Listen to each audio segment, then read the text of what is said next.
Presenter Dorce Gamalama telah memberikan pesan kepada anak-anaknya. Pesan tersebut disampaikan senantiasa untuk menjaga perasaan hingga akhir hayatnya. Selain itu, saat ini kondisinya hanya bisa duduk di kursi roda karena mengalami pembengkakan di kedua kakinya. Sadar akan kondisinya sudah tak lagi seperti dulu, jadi alasan Dorce menyampaikan pesan tersebut kepada anak-anaknya. Dorce pun mengutarakan hal itu dengan berseloroh jika umurnya sudah tak lagi panjang. Tidak hanya itu, artis berusia 58 tahun itu bahkan telah memikirkan apabila dirinya meninggal dunia.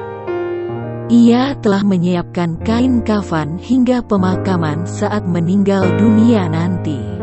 Bahkan Dorce mengatakan ingin dimakamkan sebagai perempuan jika dirinya meninggal dunia.